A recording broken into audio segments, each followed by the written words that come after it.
Buffer দ্রবণ গুরুত্বপূর্ণ একটা জিনিস। শোনো, বাফার দ্রবণ আসলে কেমনে তৈরি হয়। বাফার দ্রবণ আমার একটা অ্যাসিড প্লাস লবণ, এটা হইতে পারে, আবার ক্ষার প্লাস লবণ হইতে পারে। এটা অ্যাসিড যেহেতু আছে অম্লীয় বাফার, এখানে ক্ষার যেহেতু আছে ক্ষারীয় বাফার, ঠিক আছে। আর এই অ্যাসিড বা ক্ষার এটা অবশ্যই দুর্বল,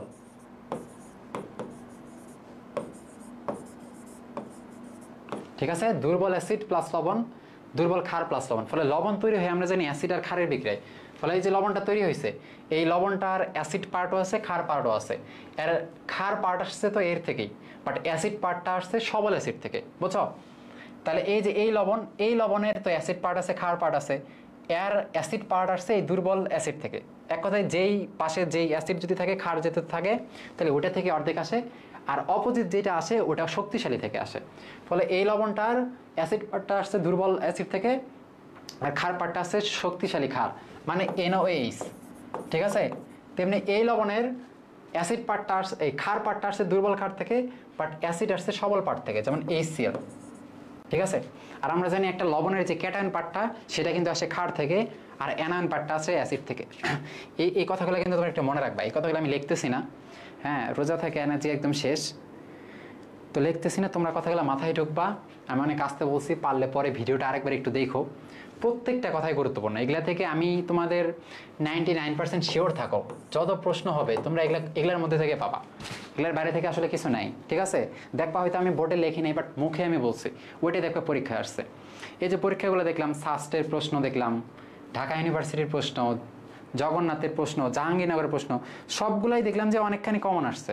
হ্যাঁ, পড়ানি যেগুলা তোমাদের কোশ্চেন ব্যাংক সলভ ক্লাস পড়াইছি সাস্টের ভার্সিটির, ওগুলা থেকে দেখলাম অনেক কিছুই আসছে।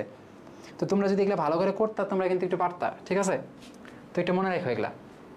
বিশুদ্ধ পানিতে OH আর হাইড্রোজেনের মোলার অনুপাত, এটা তো দেখাইলাম 1।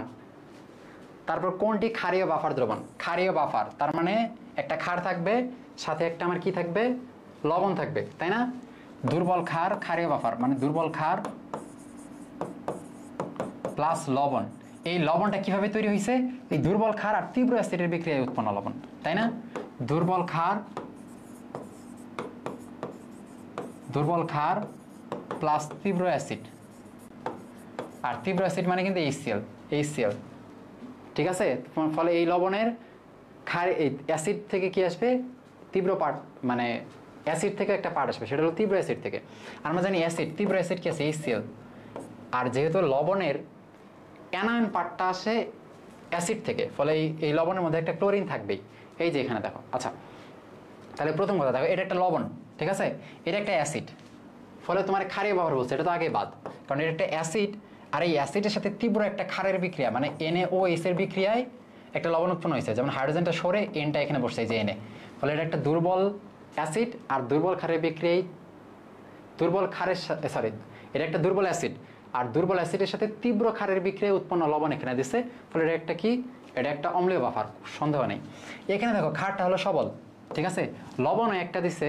এই লবণটা দেখো সোডিয়াম আসছে সোডিয়াম হাইড্রোক্সাইড থেকে, ক্লোরিন আসছে হাইড্রোক্লোরিক অ্যাসিড থেকে, HCl, ফলে সবল অ্যাসিড সবার ক্ষারের বিক্রিয়া উৎপন্ন লবণ, ফলে এটা তো বাদ, কারণ ক্ষার হইতে হবে দুর্বল, সবল দেওয়া যাবে না। তেমনি এখানে দেখো অ্যাকুয়াস অ্যামোনিয়া মানে কি, অ্যামোনিয়াম হাইড্রোক্সাইড, তাই না। অ্যাকুয়াস মানে পানি, এই অ্যাকুয়াস অ্যামোনিয়া, এটা একটা দুর্বল ক্ষার, আর দুর্বল ক্ষারের সাথে তীব্র অ্যাসিডের বিক্রিয়ায় উৎপন্ন লবণ হওয়া লাগবে, মানে অ্যামোনিয়াম ক্লোরাইড হওয়া লাগবে, বাট এখানে তো অ্যামোনিয়াম ক্লোরাইড নেই, এখানে সোডিয়াম হাইড্রোক্সাইড, ফলে এটাও বাদ। এখানে দেখো এই যে অ্যাকুয়াস অ্যামোনিয়া মানে অ্যামোনিয়াম হাইড্রোক্সাইড, আর এর সাথে তীব্র অ্যাসিড মানে কি HCl, এর বিক্রিয়ায় উৎপন্ন লবণ মানে কি NH4Cl, ফলে এই দুইটা আমার আসলে থাকা লাগবে, ঠিক আছে। এই দুর্বল ক্ষার আর দুর্বল ক্ষারের সাথে তীব্র বিক্রিয়ায় উৎপন্ন লবণ, এই দুইটা থাকা লাগবে, ফলে এই দুইটা এখানে আছে, ফলে অ্যান্সার কিন্তু এটা। বৃষ্টির পানি পিএইচ করতে কোনটির পিএইচ সবচেয়ে কম? পিএইচ সবচেয়ে কম, শোনো, হাইড্রোজেন আয়ন, ওই যে বললাম পি থাকার কারণে উল্টা যায়, হাইড্রোজেন আয়ন যত বেশি, আগে একটা পি দিছি, পিএইচ তত কম, ঠিক আছে। আমরা জানি পিএইচ যত কম তত শক্তিশালী অ্যাসিড, পিএইচ যত কম হবে তত শক্তিশালী অ্যাসিড, ফলে পিএইচ কম মানে হাইড্রোজেন আয়ন বেশি, ফলে হাইড্রোজেন যত বেশি হবে তত শক্তিশালী অ্যাসিড। তোমার বলছে পিএইচ সবচেয়ে কম, পিএইচ সবচেয়ে কম হবে যে যত শক্তিশালী অ্যাসিড তার।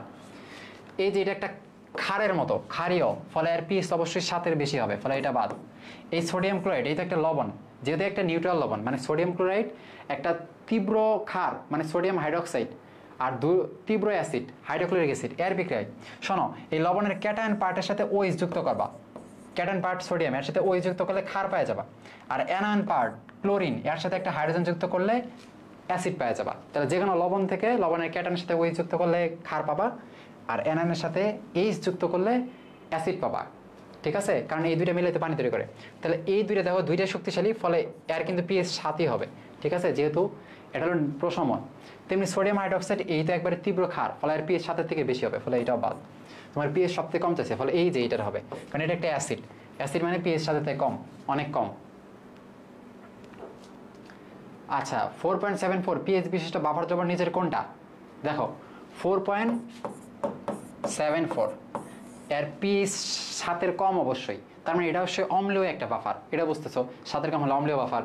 তাহলে এখানে দেখো এটা তো বাফার দ্রবণই না, HCl আর NaCl, এটা তো বাফার দ্রবণ হবেই না, কারণ এখানে লবণটা হলো NaCl, ঠিক আছে? NaCl। তেমনি এখানে অ্যামোনিয়া, এটা তো একটা ক্ষারীয় বাফার, ফলে এর পিএইচ তো 7 থেকে বেশি হবে, ফলে এটাও না। অ্যামোনিয়া প্লাস অ্যামোনিয়াম ক্লোরাইড, তাই না? এটা একটা ক্ষারীয় বাফার। তেমনি এখানেও দেখো সোডিয়াম ক্লোরাইড, আর এটাও একটা লবণ, এটাও একটা লবণ, এটাও একটা লবণ, ফলে এটাও বাফার দ্রবণ হইতেছে না। বাফার দ্রবণ কিন্তু এইটা দেখো CH3COOH, আর এর সাথে তীব্র একটা ক্ষার মানে NaOH, এর বিক্রিয়া উৎপন্ন লবণ, হাইড্রোজেনটা সরে সোডিয়াম বসবে মানে এটা, ঠিক আছে? সোডিয়াম ইথাইনাইড। ফলে এটা যেহেতু একটা অম্লীয় বাফার মানে পিএইচ 7 কম, ফলে অ্যান্সার হবে ওইটাই। অম্ল ক্ষার বাফার দ্রবণ নয়, অম্ল ক্ষার যুগল বাফার দ্রবণ নয় কোনটা? এটা দেখো অম্ল আর ক্ষার আছে, দেখো CH3COOH আর এর সাথে একটা NaOH, দুর্বল অ্যাসিড যেহেতু তীব্র ক্ষারের বিক্রিয়া উৎপন্ন লবণ কোনটা? CH3COONA, এটাই। ফলে দুর্বল অ্যাসিড আর দুর্বল ক্ষারের সাথে তীব্র ক্ষারের বিক্রিয়া উৎপন্ন লবণ, ফলে এটা একটা বাফার, ঠিক আছে? এটা বাফার। তারপরে দেখবা, আচ্ছা নিচে থেকে যাও, এখানে যে অ্যামোনিয়া, এটা একটা অ্যামোনিয়া, এই অ্যামোনিয়ার সাথে HCl, যেতে অ্যামোনিয়া একটা দুর্বল ক্ষার, এর সাথে HCl তীব্র অ্যাসিডের বিক্রিয়া উৎপন্ন লবণ, এটা, ফলে এটাও একটা বাফার দ্রবণ, ঠিক আছে? অম্ল ক্ষার বাফার দ্রবণ, কারণ অম্ল আর ক্ষার বিক্রিয়ায় তো লবণ তৈরি করে, তাই না? তেমনি এখানে দেখবা যে বাফার দ্রবণ নয়। তেমনি এখানে দেখো এই যে এইটা তোমাদের বইয়ে দেখবা, এটা একটা অম্ল, আর অম্লের সাথে দেখো এখানে একটা হাইড্রোজেন সরছে, একটা হাইড্রোজেন সরে একটা সোডিয়াম এখানে যুক্ত হয়েছে, ঠিক আছে? একটা হাইড্রোজেন সরছে মানে এই একটা অ্যাসিড, আর অ্যাসিডের সাথে এই একটা ক্ষার হিসেবে কাজ করে এখানে কিন্তু একটা বাফার দ্রবণ তৈরি করছে। কিন্তু এইটাতে দেখো এইটা আর এইটার মধ্যে কিন্তু কোনো মিল নাই, আছে? যেমন এটা আমরা জানি এটা একটা কি অ্যাসিড, HCl4, এটা একটা অ্যাসিড, বাট সোডিয়াম কার্বনেট এইটা কি এর থেকে তৈরি হয়েছে মনে হইতেছে কোনো দিক থেকেও না। আমরা দেখলাম যে এই লবণটা কিন্তু এই অ্যাসিড থেকে তৈরি হয়েছে, তেমনি এখানেও এটা কিন্তু এর থেকে তৈরি হয়েছে, তাই না? এই অ্যামোনিয়াম ক্লোরাইডটাও কিন্তু অ্যামোনিয়া থেকে তৈরি হয়েছে, বাট এখানে দেখো এই পার্টটা কিন্তু এই পার্ট থেকে তৈরি হয় নাই, মানে দুইটা আলাদা ক্যাটাগরির দিচ্ছে। অম্ল ক্ষার যে যুগল, এটা কিন্তু যুগলটা আসলে মিলতেছে না, তাই না? HCl4 আর এখানে সোডিয়াম কার্বনেট, যেহেতু এই দুইটা মিলতেছে না, তাহলে অ্যান্সার হবে কিন্তু এইটাই, ঠিক আছে? বাকি সবগুলো দেখো যে একটা থেকে একটা, মানে একটার ক্ষারের সাথে অপোজিট বিক্রিয়া করে লবণ তৈরি করছে, ওইটার সাথে বিক্রিয়া করে লবণ তৈরি করছে, মানে লবণটা আগের আরেকটা, এই যৌগটা এটা থেকে আসছে, এটা থেকে আসছে, এটা থেকে আসছে, যুগল ম্যাচ করছে, বাট ওইটা কিন্তু ম্যাচ করতেছে না, তাহলে অ্যান্সার হবে ওইটা। নিচের কোনটি বাফার দ্রবণ নয়? এটা বাফার দ্রবণ।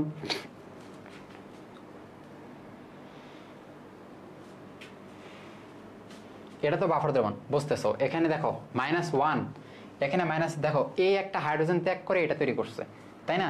তাহলে ম্যাক্সিমাম দেখবা ত্যাগ করে এটা তৈরি করতে পারছে। এখানেও দেখবা যে ত্যাগ করছে, এখানেও অ্যামোনিয়াম ক্লোরাইড একটা ত্যাগ করছে।